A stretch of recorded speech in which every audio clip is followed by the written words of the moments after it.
श्रद्धावान भक्तगणांनो, छत्रपती शिवाजी पेठ जत येथील अत्यंत जागृत व नवसाला पावणाऱ्या श्री मायाक्का देवी व श्री भाग्यवंती मातोश्रींच्या मंदिराचा जीर्णोद्धार सुरू आहे। या पवित्र कार्यात भक्तिभावानं सहभागी व्हा। तुमची छोटीशी देणगी ही देवीच्या कार्याला मोठं बळ देईल। संपर्क बसवराज महाराज अलगूर, फोन पे गुगल पे 97 67 27 22 77। देवी भक्तांनी एकत्र येऊन हे पुण्य कार्य यशस्वी करावे ही नम्र विनंती। नमस्कार, मी मेघा जगताप, बीबीएम न्यूज मध्ये आपल्या सर्वांचं स्वागत। पाहूया आजच्या घडामोडी। जत नगर परिषद सार्वत्रिक निवडणूक 2025च्या वार्ड क्रमांक 5 व वार्ड क्रमांक 6च्या प्रचारादरम्यान उपस्थित असलेले राज्याचे नेते सन्माननीय विश्वजित तथा बाळासाहेब कदम, आपलं मनोगत व्यक्त करून नुकतेच इथून निघून गेलेले खासदार विशालदादा, तसेच आमचे नेते तालुक्याचा विश्वास माजी आमदार विक्रमसिंहदादा सावंत, जिल्हा बँकेचे संचालक आमचे नेते प्रकाशरावजी जोंधळे साहेब, रासपाचे राज्याचे नेते अजित कुमार पाटील साहेब, तसेच वार्ड क्रमांक 5चे माझ्याबरोबरील महिला प्रवर्गातील उमेदवार श्रीमती दोंडीताई,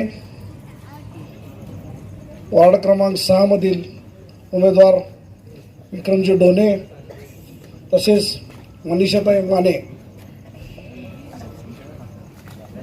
बाळासाहेब, वार्ड क्रमांक 5 हा बऱ्याच वर्षापासून काँग्रेसचा बालेकिल्ला राहिलेला आहे। वार्ड क्रमांक 5 मधून सातत्यानं इथं काँग्रेसच्या पाठीशी इथली जनता राहिलेली आहे। कोणत्याही जातीय समीकरणाला इथं कधीच खतपाणी घातले गेलेलं नाही। जातीय समीकरणाचा हिशोब घालून इथले उमेदवारी देखील कधीही देण्यात आलेले नाही। प्रत्येक वेळेला इथला मतदार हा काँग्रेसच्या पाठीशी सक्षमपणे उभा राहिलेला आहे। बऱ्याच अफवा इथं उठवण्यात आल्या, बऱ्याच गोष्टी सांगण्यात आल्या। नानासाहेबांनी देखील सांगितलं, पट्टूभैयाच्या निधनानंतर सर्वांनी, काँग्रेसचे सर्व कार्यकर्ते असू दे, प्रत्येक जणांनी, मुस्लिम समाजातील काही ज्येष्ठ नेते मंडळी असू दे, ह्या प्रत्येकाने सुरेश शिंदेंच्या इकडे जाऊन ती निवडणूक बिनविरोध व्हावी म्हणून बराच प्रयत्न केला। सर्वांनी त्यांना सांगण्याचा प्रयत्न केला, सदरची निवडणूक ही बिनविरोध करू। पट्टूभैयांच्या निधनानंतर पट्टूभैयांना श्रद्धांजली म्हणून त्यांच्या घरात, त्यांच्या मंडळीला असो, त्यांच्या मुलाला असो, कोणालाही उमेदवारी द्या, बिनविरोध उमेदवारी करू। फक्त पट्टूभैयांचं निधन हे काँग्रेसच्या चिन्हावर असताना झालेलं होतं, म्हणून पट्टूभैयांना श्रद्धांजली द्यायचं असेल तर त्यांच्या घरातली ही उमेदवारी बिनविरोध करावी, पण ती काँग्रेसच्या चिन्हावर करावी। त्यांचे काहीतरी आर्थिक गणित होते, काहीतरी काय नेमकं होतं कळलंच नाही, पण त्यांनी मुद्दाम जाणून बुजून त्यांच्या घरात उमेदवारी देऊन निवडणूक लागली।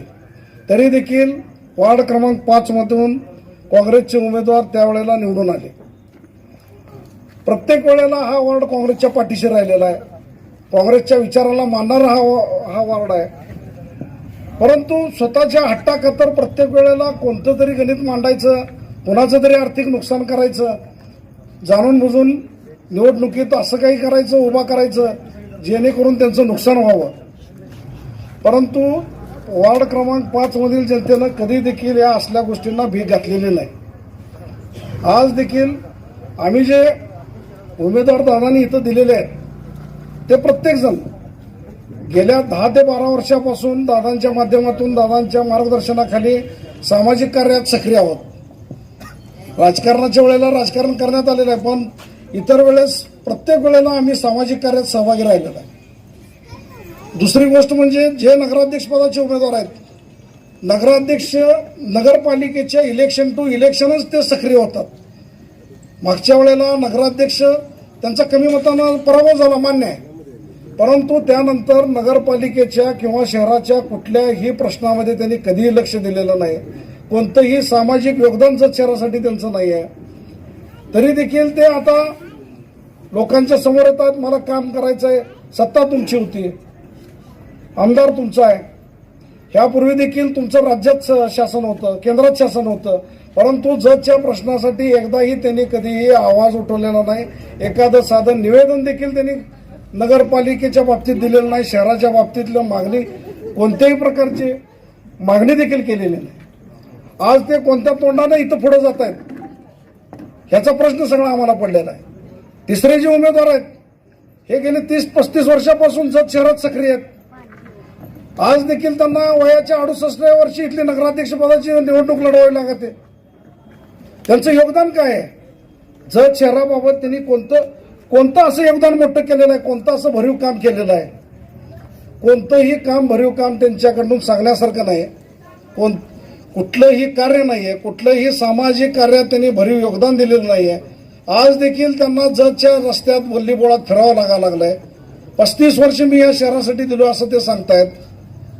तुम्हाला 35 वर्ष दिलं असेल, 35 वर्ष तुम्ही कुटुंब प्रमुख पण जर इथं वावरला असाल तर मग तुम्हाला कशासाठी एवढं गल्लीबोळात फिरावं लागालंय? तुम्हाला गल्लीबोळात फिरायची गरजच नव्हती. परंतु कोणतंही कार्य करायचं नाही. निवडणुकीत कुणाची तरी आपण सुपारी घेतल्यासारखं पॅनल उभा करायचं आहे, काँग्रेसला नुकसान होईल असं प्रत्येक वेळेला वागायचं आहे.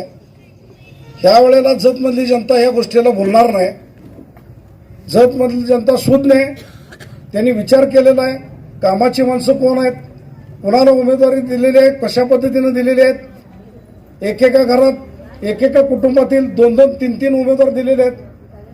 राष्ट्रवादीनं पॅनल करताना 23 ठिकाणी एकाच घरातले 6 ठिकाणी उमेदवार दिलेले आहेत. एका ठिकाणी वडील मुलगा आहे, एका ठिकाणी धीर भाऊजा आहे, एका ठिकाणी नवरा बायको आहेत. अशा ठिकाणी प्रत्येक वेळेला अशा पद्धतीनं झालेलं आहे. त्यांना उमेदवारी देखील मिळालेली नाही. 23 उमेदवार निवडताना देखील एकाच कुटुंबातील माणसं निवडावं लागली. ह्याच्यावरून त्यांनी विचार करावा. 23चं पॅनल करताना तुमची ही दमछाक झालेली आहे. तुम्ही काँग्रेसला कोणत्या तोंडानं आज टक्कर देणार आहोत? आमच्याकडे विजन आहे, नानांकडे ती दृष्टी आहे. त्यामुळं आम्ही आपल्याला विनंती करतो, काँग्रेसचे 3ही उमेदवार वार्ड नंबर 5 मधील हयातबी गवंडीताई, मी स्वतः असू दे, नगराध्यक्ष पदाचे उमेदवार नानासाहेब शिंदे असू देत, वार्ड नंबर 6 मधून आमचे विक्रम डोणे असू देत, त्यांचं चिन्ह कबशी आहे, मान्यता आहे, त्यांचं चिन्ह हात आहे. सगळ्यांना पॅनल टू पॅनल मतदान करून आपलं मतदान रूपी आशीर्वाद आम्हाला देऊन आपली सेवा करण्याची संधी द्यावी, एवढंच मी या ठिकाणी सांगतो. बातमी आणि जाहिरातीसाठी आमच्या चॅनलला लाईक आणि सबस्क्राईब करा. धन्यवाद.